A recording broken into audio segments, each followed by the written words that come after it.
Bueno, entonces vamos a pasar de NASA sísmica, de dónde van a ocurrir los temblores, de cómo pueden ser.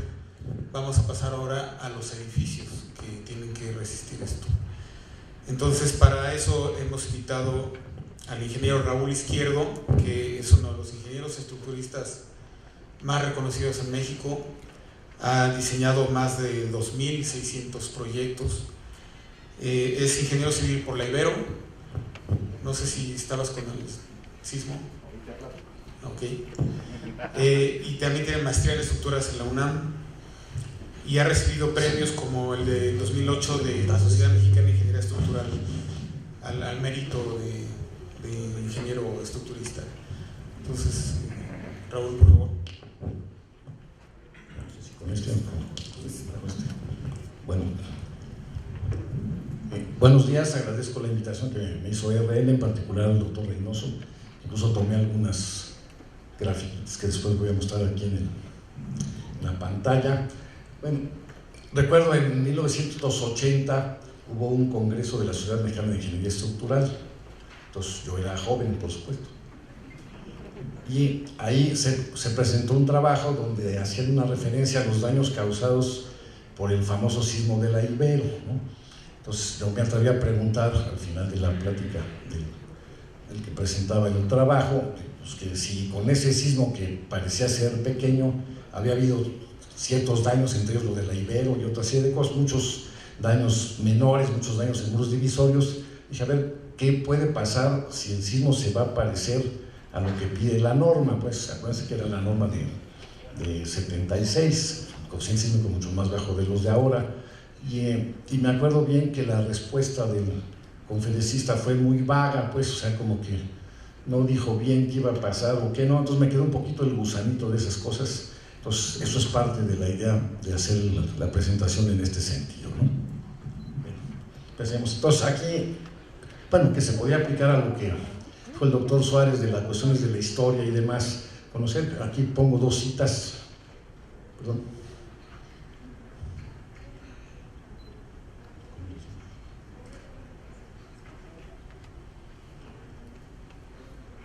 Dos citas, dice: quien no conoce su historia está condenado a repetir sus errores. Eso se puede aplicar en ingeniería y en política y en mucha serie de cosas, ¿no? Y la otra, quizá la más grande lección de la historia es que nadie aprendió las lecciones de la historia. Eso se puede aplicar en muchas cosas. Hay muchas cuestiones que se parecen de la ingeniería a la sociología y demás, entonces son cosas que hay que intentar, de veras, no olvidar lo que ha pasado, porque eso nos debe dar alguna idea de qué puede suceder en el futuro. Entonces entremos en materia. ¿Qué podemos esperar? Bueno, aquí vemos dos edificios conocidos de la ciudad: la Torre Latinoamericana de los 50s, la Torre de Pemex de los 80s. Esas estaban antes del sismo de 85, siguen ahí y seguirán estando después de los sismos importantes, bajo mi punto de vista. Pero tenemos un par de casos icónicos de daños que todo el mundo conoce. Uno de ellos es precisamente la Universidad Iberoamericana. Yo estudié ahí, como digo, yo estudié en la universidad y me acabé recibiendo en un gallinero, porque eran las aulas temporales que pusieron por ahí, ¿no? Sí, yo terminé en 76, me recibí en 80, me tardé un poco, pues, pero el sismo fue en marzo de 79, entonces sí, acabé en gallinero, empecé en la universidad, ¿no? Entonces veamos qué pasa. Entonces, esta es una vista aérea de las instalaciones. Ahí tenía, digamos, varios edificios largos paralelos a la avenida, y luego 5 edificios cortos en el otro sentido que le decían los peines. Así estaban los pasillos, o sea, tenía un pasillo muy amplio y demás, donde lógicamente se podían pasar todas las chicas guapas ahí de la Ibero, caminando a la cafetería verde o a la blanca, y todas esas cosas que había por ahí, ¿no? Entonces, como se ve, bueno, ahí se alcanza a apreciar un poco, no sé si tengo el apuntador. El apuntador para ver. Bueno, aquí se ve, por ejemplo, que fue la gran idea del arquitecto de que la estructura le iba a estorbar a la arquitectura, a los espacios interiores, y le echó para afuera, ¿no? Entonces esa fue una de las causas del problema, de que todas estas columnas estaban afuera de la estructura. O sea, como decía, incluso hice por ahí una pequeña crónica así escrita hablando como la columna que decía que solo una columna tomaba clases porque las demás estaban afuera del salón, ¿no? Entonces así aprendieron, las de afuera no aprendieron nada, ¿no? Entonces esto fue lo que pasó después del secuestro del 79. Como ven, ahí se hizo sándwich todo esto con unas fallas muy claras en las columnas, pero este era uno de los edificios peines que fueron empujados por los edificios que tenían una isóptica, que los empujaron para allá. Entonces aquí, bueno, no se alcanza a ver bien, pero por ejemplo, que esta es una de las causas también del problema. Bueno, ahí fueron muchas causas. Aquí a alguien se le había ocurrido que como se le habían terminado las varillas del 12, que podían ser sustituidas por una del 10 y una del 8. Luego se le acabaron las del 10, entonces fue una del 8 y una del 6, y así sucesivamente. Entonces alcanzó a haber bonches de 10 varillas en un extremo de una de las columnas, y esas, como digo, no me las platicaron, yo las vi. O sea, el sismo ese fue un jueves y yo fui el sábado a una visita que nos permitió ir uno de los ingenieros que formaban parte del patronato de la Ibero. Entonces, esto es lo que yo entiendo como causas del colapso. O sea, el proyecto agresivo arquitectónico y no se formaban marcos en todos los ejes. Luego, otro problema que también podemos ver en muchas situaciones es la permisividad de la ingeniería estructural, ahora sí que haciendo lo que el arquitecto quiso, ¿no? Sí, o sea, ese es un gran problema de los ingenieros, que estamos en muchos casos subyugados a la decisión o a la voluntad del arquitecto, ¿no? Y luego todo esto de los errores de construcción y supervisión. Eso de las varillas, como les digo, tenía muchísimas, y cotos, como pongo aquí, que de muchas de esas varillas no llegaron a conocer al concreto, pues se quedaron entre las varillas sin ver el concreto para nada. Entonces había estos edificios largos y otros, solo colapsaron 2 de los peines y 1 de los largos, y estos que le pasó la fuerza a través de unos puentes, esto se empujó a los edificios peines. Y aquí, de esas ironías de la vida, ¿no? Y, adivinen qué carreras tomaban clase en los edificios colapsados: arquitectura e ingeniería, aunque no me lo crean. Yo ahí tomaba clase. Claro, la gran casualidad de las cosas fue que el sismo fue a las 6 de la mañana. Nadie se hubiera podido imaginar qué hubiera pasado si eso hubiera sido a las 8 de la mañana en vez de las 6. Hubiera habido muchísimos muertos, hubiera sido un gran problema social, porque mucho de lo que tiene que ver ya con las quejas respecto a las cosas es precisamente la capacidad de queja de la gente que resulta afectada. Entonces hay gente de clase media alta o eso que fuera afectada, hubiera tenido una gran capacidad de queja y se hubiera hecho un verdadero caos por otros lados. Aquí está nada más puesto para que se den idea de la aceleración máxima que se midió en una tablita que saqué por ahí. O sea, lo más grande fueron 56 gals, ¿no?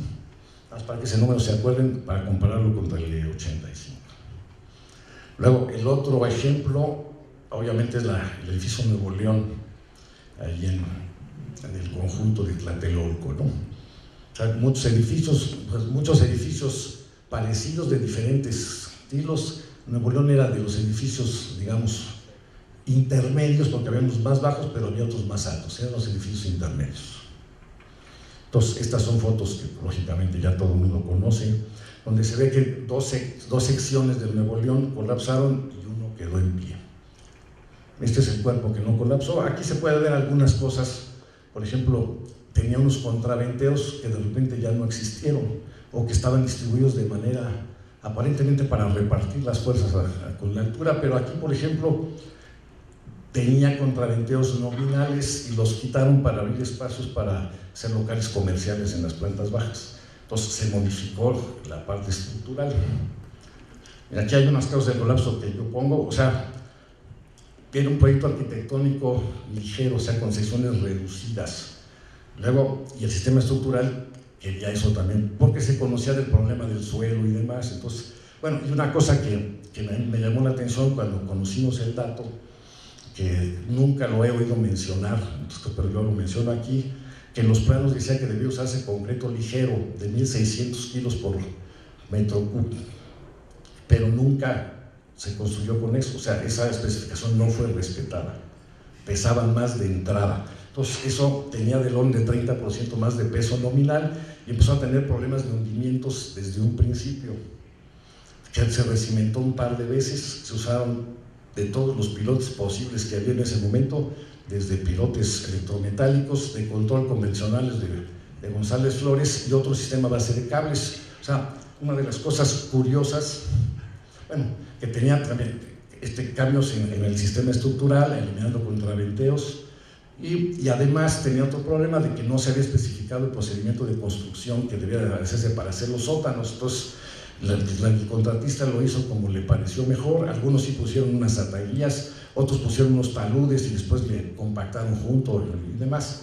Pero lo que tenía más curioso en Nuevo León, que era el edificio que tenía más trabajo de mantenimiento, de nivelación y de todo eso, pues, o sea, y fue el único que tuvo el colapso total. Entonces, yo sí le he dicho que ese exceso de recimentaciones y mal hechas fue la causa de que esos en específico tuvieran el colapso. Entonces, ¿qué podemos establecer? Que las causas de los problemas sísmicos severos pueden ser varias. Una, ahí es donde viene toda esta relación con la geofísica, los reglamentos y todo eso, pues, o sea, hay falla en lo que establecen los reglamentos. O sea, si yo tengo un reglamento, porque la construcción ya en la parte práctica, en el sector en el que yo estoy, tiene que depender de las decisiones de la autoridad para poner un reglamento, para poner ciertos lineamientos y demás, ¿no? Entonces nosotros tenemos que cumplir con eso, pero ¿qué pasa si hay un error en esa especificación de reglamento? Por ejemplo, si hay algunos reglamentos en la República Mexicana donde la palabra sismo no existe, para nada. O sea, la borraron. Por ejemplo, toda la zona de Ciudad del Carmen y Cancún no existe sismo, no hay que hacer revisión de sismo para nada. Hay un reglamento muy curioso en San Luis Potosí que habla que edificios de más de 4 pisos sí tienen que hacer un análisis sísmico, y menos de eso está sujeto, ahora sí que a la decisión del proyectista. O sea, pues si yo pongo 3 pisos altos de un centro comercial de 6 metros, pues puedo decir, pues según el reglamento no le tengo que hacer ni siquiera análisis sísmico. Entonces creo que ese problema de los reglamentos para la ingeniería práctica es básica, pues. Y otro problema que se tiene con esos reglamentos es que deben ser municipales. Si tenemos más de 500 municipios en Oaxaca, ni modo que cada municipio que está ocupado en otras cosas haga su reglamento. Entonces yo creo que eso sí debería de revisarse bien a través de algún procedimiento de cómo uniformizar y entender bien esta peligrosidad sísmica, entendiendo bien que puede haber sismos en diferentes lugares donde no se han establecido. Bueno, que yo sepa, tal vez fuera bueno que Tosano nos dijera que hubo un sismo en Portugal que tardó 250 años desde la aparición del otro sismo, que destruyó todo, porque pues, en varias generaciones que suceden, pues se les olvida que hubo sismos. Y hay gente en Guadalajara que cree que ahí no tiembla todavía en estos tiempos, pues. Y siempre hacen trampa con los espectros, entonces esa es otra cuestión adicional, ¿no? Pero entonces puede ser una falla del reglamento, de modo hay que decirlo así. Otra, que se tenga un gran error en el proyecto, que alguien se equivoque fuertemente y eso cause que con el sismo que aparezca haya problemas graves. Y otro, que se trate de un conjunto de errores. Yo creo que los 2 ejemplos anteriores es un conjunto de errores, no hay un error único grave que nos cause el problema. Entonces, aquí hay una pequeña historia de lo que son los coeficientes. La única vez que se han disminuido los coeficientes, a lo que yo sé, fue en el reglamento de 63. O sea, bueno, por ejemplo, estaba un número muy curioso. Antes del sismo de 57 se usaba un reglamento de 1932 que estableció un coeficiente de 1/40, o sea, 0.025, un sismo muy chiquito, ¿no? Después de la ocurrencia del sismo de 57 o el sismo del Ángel, se puso el 0.10. Bueno, hay diferentes números como en todos los reglamentos, pero el que pongo es una estructura base de marco, se puso un valor de 0.10. Pero ya en 63 se redujo ese valor. O sea, se supone que había nuevos conocimientos tomados de algunas universidades de Estados Unidos y demás, entonces estableció en 0.06, o sea, se disminuyó el coeficiente sísmico para el diseño de los edificios. Y la razón que se dio fue esta, o sea, que un coeficiente demasiado alto inhibía la inversión en construcción y México necesitaba crecer, ¿no? O sea, aquí puede uno preguntarse, ¿qué hubiera pasado si se hubiera mantenido ese coeficiente respecto al número de edificios dañados después en 85? Seguramente hubiera habido algo de menos daños, no sé qué tantos, pero seguramente habría sido menos porque la demanda que se le pedía en los edificios era mayor. Entonces, ya luego en 76 se conservó ese valor y luego han ido cambiando aquí todas las historias, ya me lo paso rápido. Ahora llegamos hasta el punto 45, aunque hay que dividirlo entre la utilidad. Y aquí estamos todavía en la cuestión de la publicación de un nuevo reglamento que ya lleva un tiempo. Creo que el doctor Berrón, que lo veo por allá, nos va a platicar qué pasa con el reglamento, pero a mí me queda claro que se ha vuelto un problema político el que no lo publique el jefe de gobierno, porque fue una promoción del jefe de gobierno anterior, y ya sabemos cómo son los políticos, pues.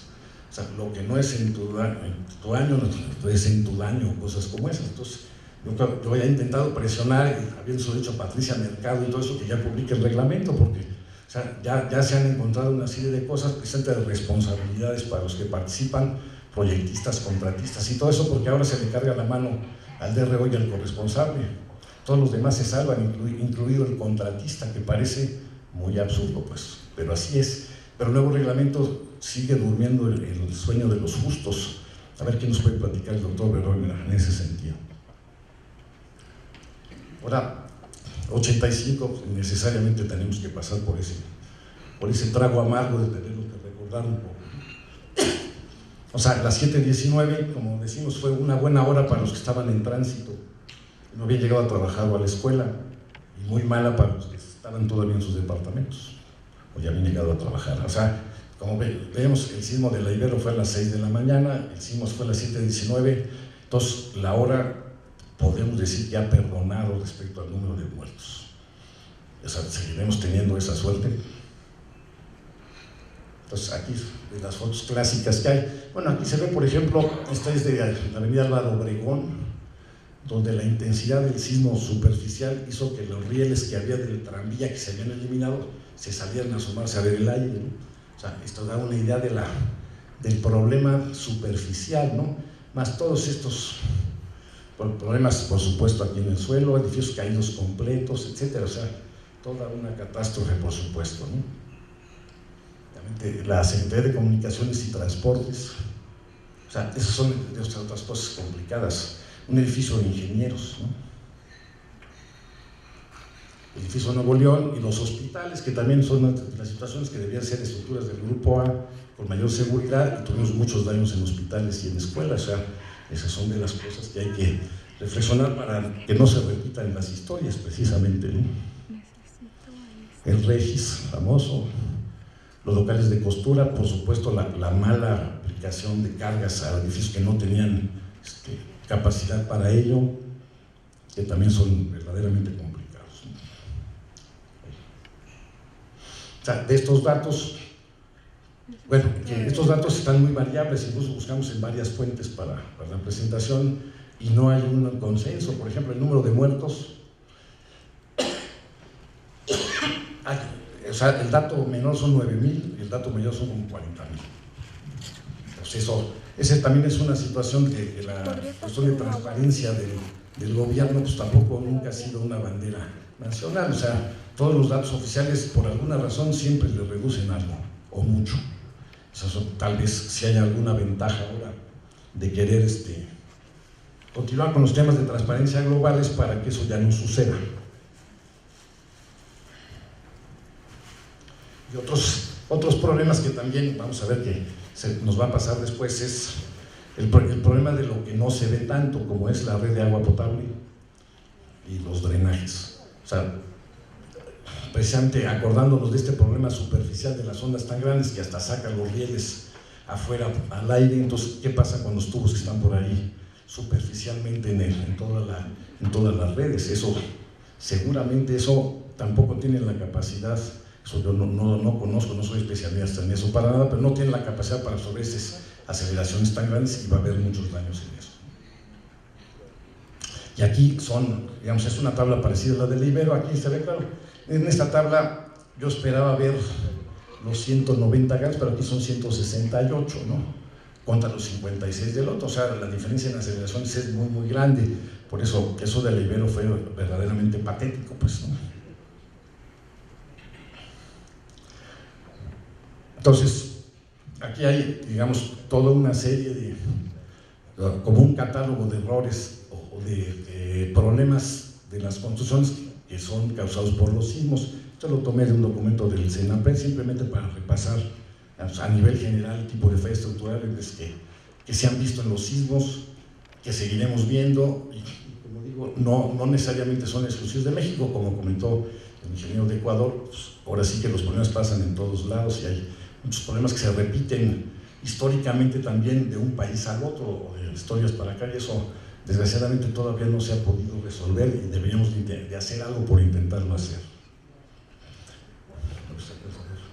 Bueno, este es un sismo en Turquía, fallas en los nudos que son muy típicas. Aquí, por ejemplo, se ve muy claro que la cantidad de refuerzo que se tiene es muy baja. Eso seguramente ya no lo vemos ahora en las construcciones nuevas, que luego hasta parece un exceso, que luego dicen que ya el concreto no va a entrar por ningún lado porque tiene demasiadas varillas. O sea, si viéramos esto, lógicamente estaríamos en problemas para sismos aquí en la Ciudad de México, porque este refuerzo es muy bajito, pero Turquía también es muy sísmica.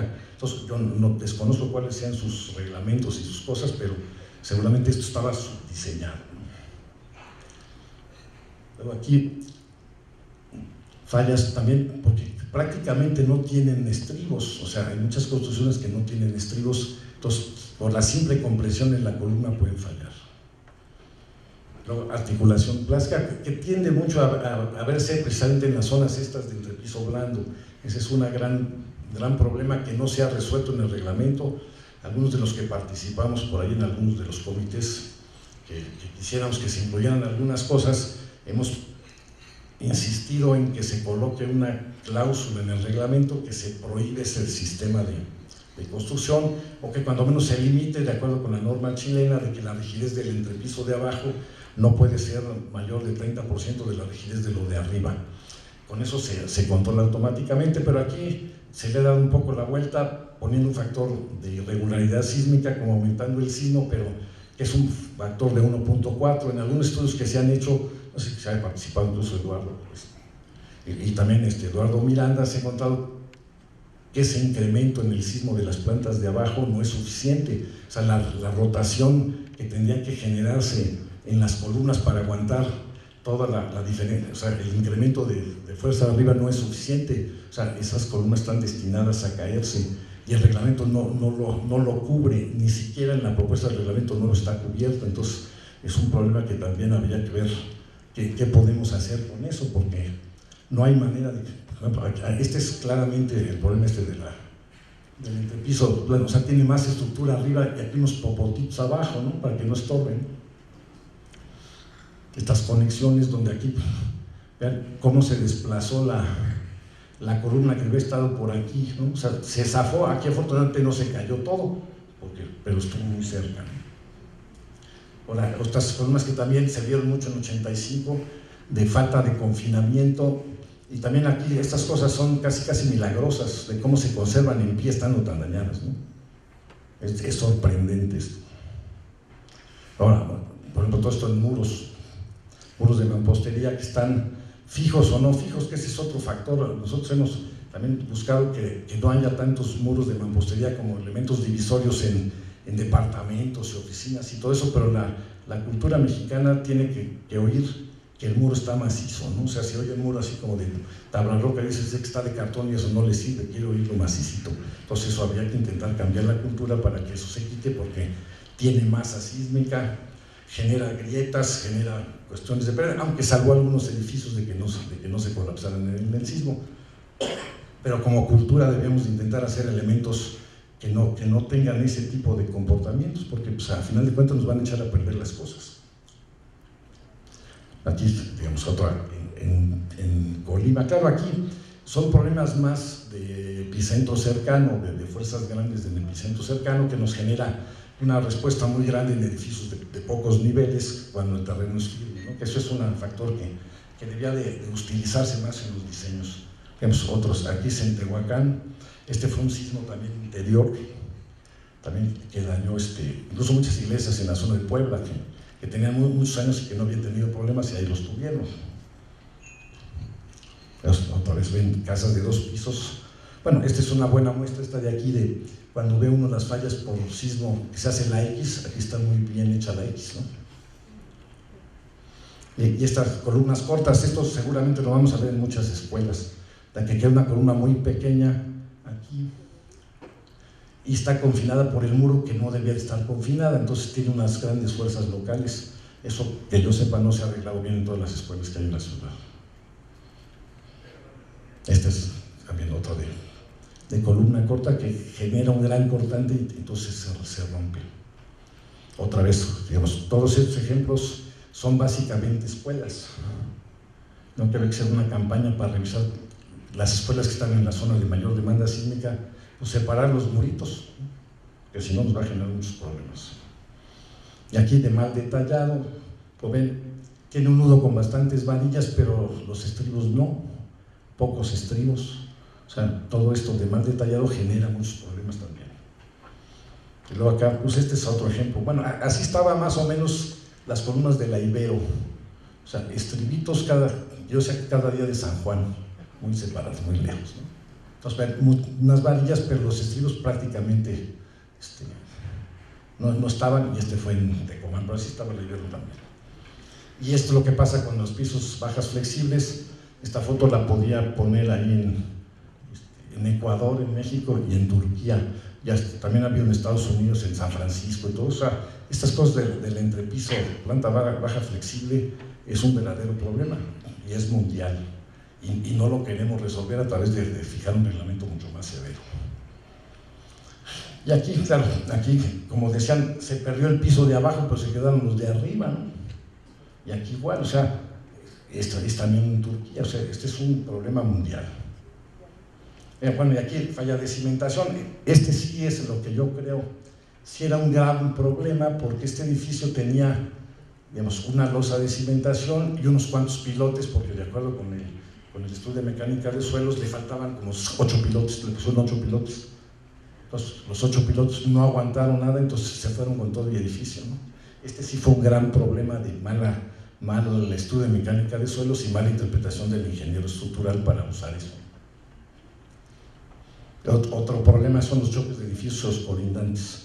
O sea, cuando hay uno grande junto a uno chico, pues le va a hacer el banquito como se ve en el fútbol todos los días, ¿no? Pues estas son cosas, la separación de colindancia, que también es otro problema, de que está definida en la norma de ingeniería, y yo creo que debe estar en la norma de arquitectura, porque el arquitecto quiere que la separación de colindancia sea nada, o sean 5 centímetros. Entonces, ese es un problema de decir, bueno, así está la norma, ¿cómo es posible? Si es una separación muy grande, pues sí, pues es para que no se peguen unos con los otros. Entonces, yo creo que esa debía estar en la norma arquitectónica, para que de una vez se dieran cuenta que no disponen de todo el terreno, ¿no? Y a nosotros nos causa mucho problema andar discutiendo con los arquitectos, no, pues que a ver cómo le hago para que sea menos, pues, porque aparte quieres puros popotitos, ¿no? O sea, es incompatible eso. Bueno, y también muchos de muros divisorios que quedan fijos a la estructura y luego se vuelven muros de rigidez no intencional, como lo decía Enrique del Valle, ¿no? O sea, de esos fallas hay muchísimas y se las seguirá viendo. Otro tema que también ha trabajado mucho el doctor Reynoso es el volteo de contenidos. Por ejemplo, aquí van a ver que en el siguiente sismo fuerte, pues los Walmarts y los Sorianas y todo eso, pues van a ver todas las botellas en el piso. O sea, cuando menos ahí se van a caer todas esas, porque no tienen la capacidad para aguantar el volteo que necesitarían tenerse. Y eso tampoco está normado. Debe estar incluido en los reglamentos qué hacer con los contenidos. Y a ver si es una responsabilidad del proyectista o no lo es. Esas son otras de las discusiones ya en cuanto a la aplicación de este tipo de cosas, ¿no? Hospitales, también con sus equipos, también este equipo chiquito y todo, pues se volteó, ¿no? Plafones, por supuesto. Ahora, luego siempre hay una duda y la gente pregunta o dicen, ¿por qué se siguen haciendo edificios altos? Que si son más vulnerables o no son más vulnerables que los edificios bajos. Entonces, resulta que los edificios altos tienen, digamos, una respuesta sísmica mucho más favorable en comparación que edificios medianos, como se ha visto desde 85. Entonces, cuando tenemos estos aspectos, digamos, un edificio alto que tenga 4 segundos o 5 va a tener una respuesta sísmica, esto es toda falta de dividir entre la utilidad, pero sería de 0.15. Si en cambio, si pongo yo, esta es la zona 3B, la más grande por lo pronto en el reglamento, un edificio que tenga los famosos 2 segundos va a tener una respuesta sísmica muy alta, pues estamos retando al sismo para que nos pegue, ¿no? Y en esto yo siempre he dicho que una estructura es más o menos como una pandilla clásica, donde el jefe es el más fuerte, pues.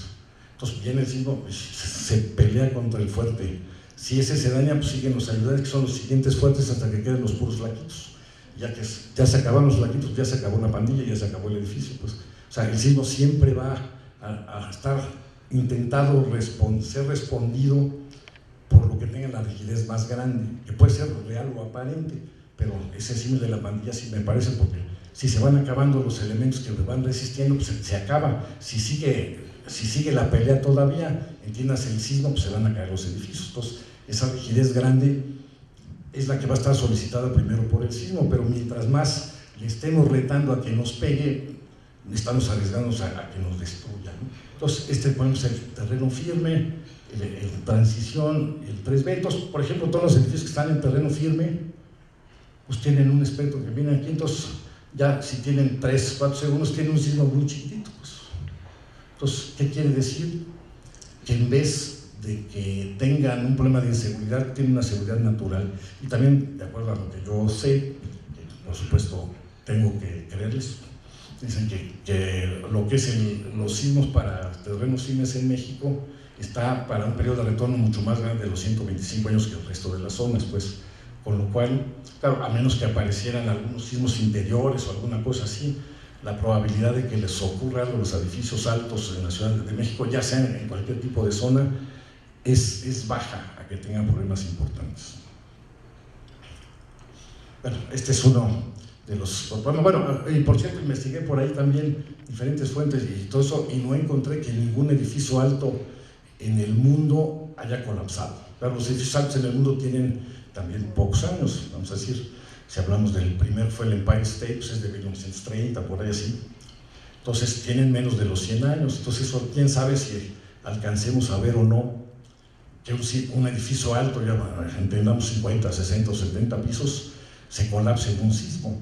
Pareciera que no, porque su respuesta está muy desasociada de los periodos del suelo y entonces responden poco, pues. Entonces los más altos que encontramos fue de 17 niveles en Chile, o 15 niveles, y el otro que mencionaron aquí, el de Taiwán, pero aquí, como verán, aquí la calidad constructiva tuvo mucho que desear. Aquí hay unos como cajitas estas de Tetra Pak metidos en el colado de la columna, pues. Entonces, necesariamente es un gran error, pues, no podemos calificarlo de otra manera. Entonces, ¿qué se ha hecho después del sismo de 85? Vamos a ver si vamos progresando, no tanto lo que estamos haciendo, ¿no? Entonces, se ha modificado el reglamento de construcciones. Ahora establecieron los directores responsables de obra y corresponsables para que se realizaran los proyectos en la construcción. Se implementó la alarma sísmica, hay los simulacros y se creó el Instituto de Seguridad de las Construcciones de la Ciudad de México. Tal vez hay otras cosas más, pero este es el resumen de lo que yo veo. Entonces, ahí ven la pregunta, ¿es esto suficiente? Pues mi respuesta es no. Las razones son las siguientes. O sea, una que es y seguirá siendo la racionalidad arquitectónica, pues siempre ha sido eso, pues. O sea, yo soy de los de la idea que debía de haber clases en las escuelas de arquitectura que les enseñaran arquitectura en zonas sísmicas, ¿no? Para que no se basen de repente sacan sus figuritas. Es que hablo de arquitectos y me causa problema.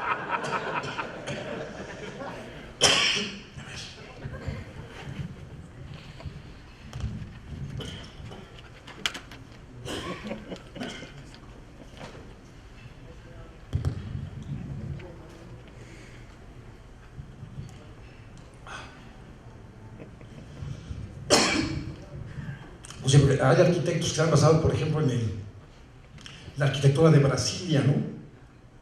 Que tiene unos micropopotitos como columnas, puros entrepisos blandos y todo eso. Pero como es un gran arquitecto internacional que falleció hace poco, lo toman como base y luego hasta que nos enseñan las fotos, lo quiero así, pues así no se puede. O fotos de Houston, que también tienen popotitos y todo eso. Aquí debía de haber arquitectura en zonas sísmicas para que entendieran las cosas. Pero no lo van a entender, esa es la realidad, ¿no? Luego también hay un bajo nivel de conocimiento de los ingenieros, pues. Muchos ahora son computadora dependientes, pues. O sea que ya cuando le dicen, no, es que es lo que salió de la computadora, pues sí, pero si es una estupidez, ¿qué pasó, no? O sea, habrá que entender bien cómo los parámetros básicos deben seguir siendo revisables y entendibles y todo eso. Si dependemos solo de la computadora estamos perdidos, deberíamos de tener una racionalidad, ahora sí, los ingenieros y todo eso, para ver si lo que está haciendo tiene lógica o no la tiene tanto. Y otras, las carreras y ahorros. O sea, yo solo en una ocasión me ha dicho un cliente, oye, tengo más dinero, aquí lo quiero invertir en la seguridad de mi casa, en la seguridad estructural. Como oyeron por ahí, yo he participado en 2.600 proyectos. Solo un cliente me dijo, ¿dónde le pongo más dinero para mejorar la seguridad de mi casa? Todos los demás, pues quieren menos, ¿no? Quieren ahorrarse en el tiempo y en todo, hacer planos de licencias. O sea, todos nuestros usos y costumbres se ven reflejadas en lo que estamos haciendo, que necesariamente nos causa problemas, y ya los vemos de repente. Cuando ocurren los sismos es la manera más clara donde vemos esos problemas. Luego, los firmones, o sea, toda esta idea del director responsable de obra y corresponsables se acabó echando a perder, como antes eran los peritos, pues. O sea, si quieren un director responsable de obra barato, pongan un anuncio y les van a aparecer 100, ¿no?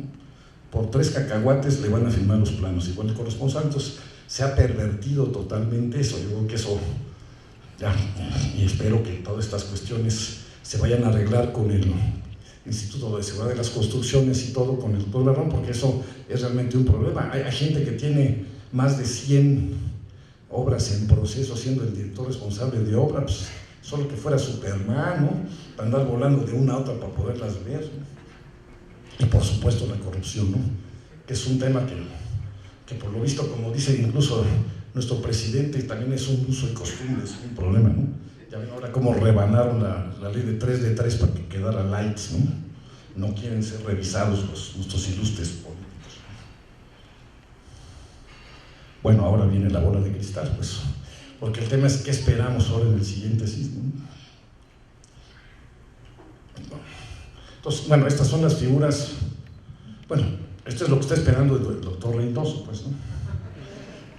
Con las correlaciones de las estructuras y demás, dónde se van a colapsar, todo este tipo de cosas. Lo tomé de una publicación que hizo por ahí, ¿no? Entonces se ven pues muchos puntitos rojos, por supuesto. Y estos son los daños en 85. Claro, esta es la zona central y estoy de acuerdo que las zonas alejadas del centro también van a tener problemas, ¿no? También, bueno, aquí esta es una aventura un poco más interesante que hizo el doctor Reynoso, que dice que los edificios se van a dañar, ¿no? Van a tener problemas de comportamiento estructural.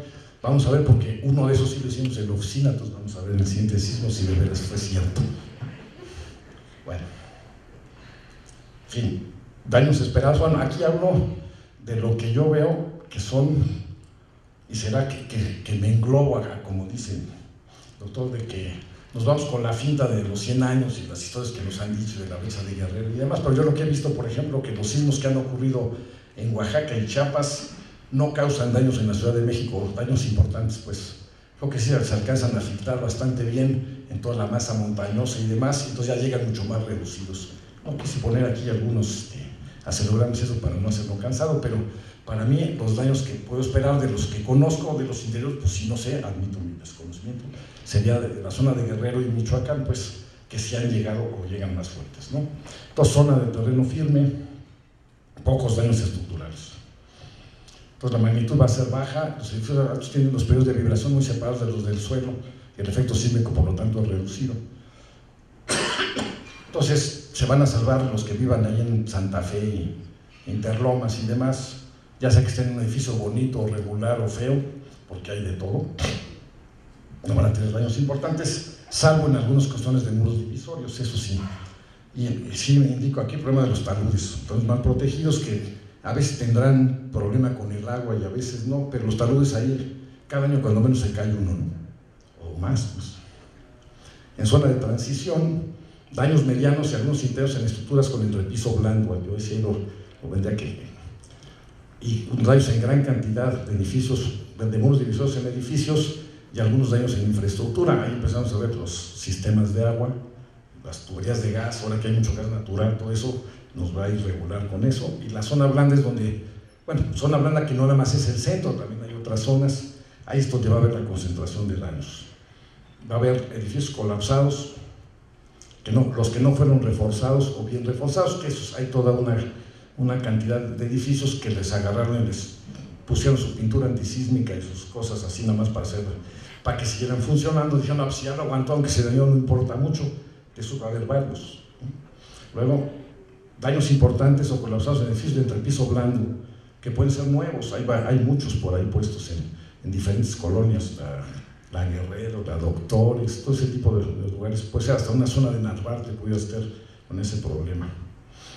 Y luego, bueno, otra cosa que también ahora ya se ven muchas estructuras, de estructuras compuestas, también con su núcleo de acero y colado de concreto, además esos pueden tener algunos problemas por el mal detallado de la conexión. O sea, yo sí creo que los primeros que se hicieron no tenían bien concebido cómo pasar bien las fuerzas de la trave a todo el ancho de la columna y se quedó el puro, digamos, centrito de acero y colado de concreto, sin conectores, sin nada, la pura viga que llega. Esos van a tener ese problema de una rigidez falsa inicial, que quiera trabajar la columna de concreto, que no tiene el refuerzo, y después se va a dañar, y después va a trabajar la estructura de acero de adentro, pero eso va a causar daños. Eso podemos esperar varios de esos de la primera generación de edificios hechos así con unas conexiones no bien hechas. Luego, multitud de daños en muros divisorios de edificios, que fue desde el temblor de 79, todo eso pasó, en 85 pasó y seguirá pasando también, ¿no? Luego, algunos edificios del centro histórico que han sido remodelados, cuando eliminan los muros es cuando se vuelve el problema. Uno de ellos, por ejemplo, fue el Superleche. Superleche tenía un edificio gemelo junto, le quitaron muros para hacer la cafetería del Superleche y se cayó el Superleche porque le quitaron los muros que tenían la resistencia aunque no fueran previstos para ello, y el de junto que tenía sus cuartitos chiquitos ahí se quedó, ¿no? O sea, si le quitan los muros divisorios a edificios históricos se van a tener problemas de daños.